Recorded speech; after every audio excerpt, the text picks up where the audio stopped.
Hi guys, this is my 2009 Mini Cooper, and what I'm going to do today is put on some decals on the A-pillar. So there's my A-pillar, it's black. Let me show you the decals I bought. Okay, here are the decals I bought. I bought them on GoBadges.com. I got one for the right and left A-pillars, and actually I'm curious because the photo on GoBadges shows them pretty cool. These are matte black. It's actually the only sticker part is the black part. There's nothing here. Let me pull them out and show you that. So what you have is the backing, which will be peeled off. Then you have the application film, which is this clear piece on top with the actual decal, which is underneath it. Let me go ahead and pull that back a little bit. Okay, so this is what you see. When you peel them back, you'll have actually the decal part, which is the black squares attached to this part, which is going to be the part that you attach onto the A-pillar. Then eventually peel off this top piece, and the little black squares will stay put.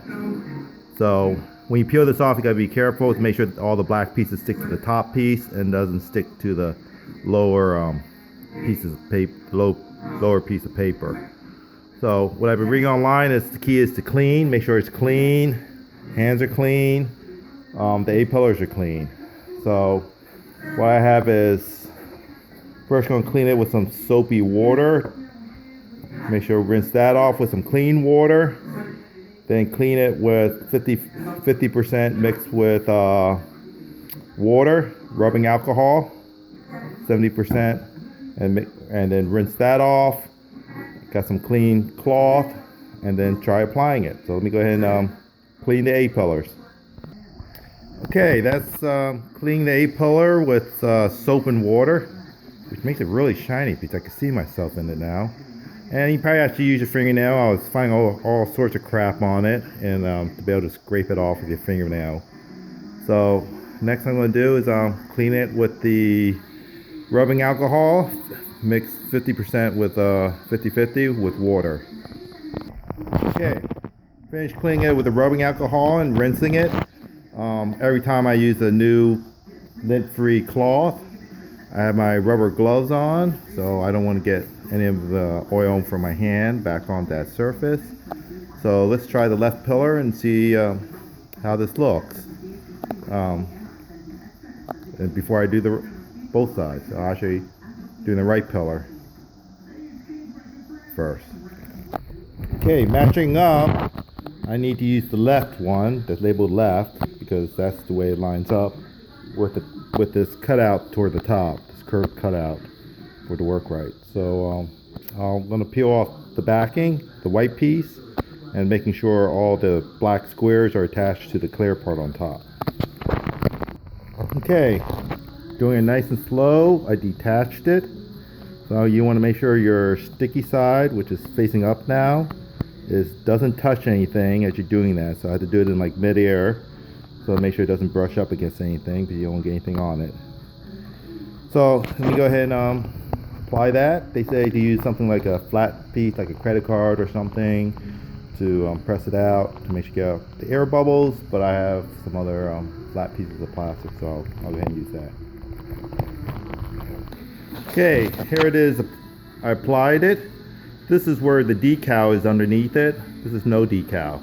Decal, no decal. So I just need to peel this back and making sure these are on really well. What I used was, had this in my trim panel kit and a piece of cloth. So basically I just wrapped that around it and went around making sure I got a good adhesion between the decal and the surface.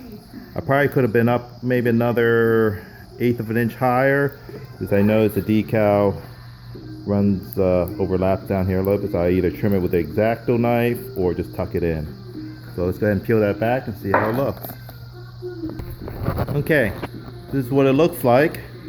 And actually when I did the whole thing, I forgot to mention, I started with this corner and lined up this edge here and rolled it over and made sure to get a nice good adhesion.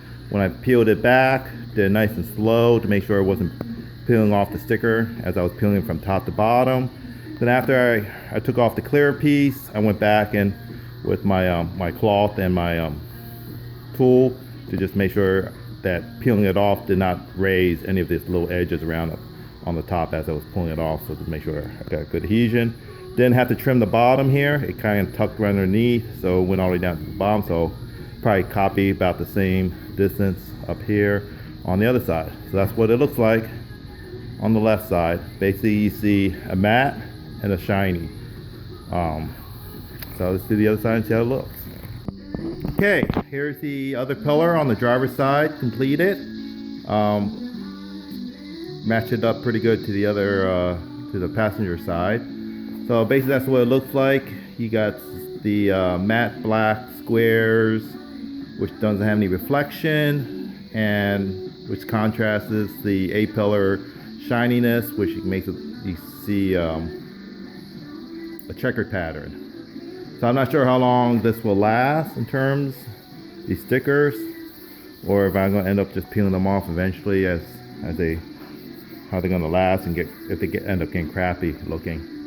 So in the beginning they look pretty good. They're about $16, $17, something like that for each sheet.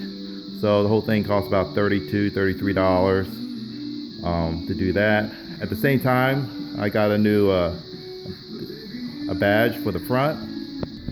On my other video, I showed how to put on a GoBadge.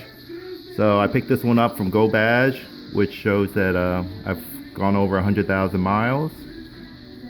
What's that, a million miles? Yeah, 100,000 miles.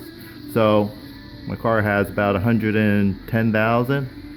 So I picked that up at GoBadges too. They have a whole bunch of other badges, but first time buying on their website, so see how it turned out, how it works. So there it is. They have a couple other decal designs, skulls and flags, and the Union flag.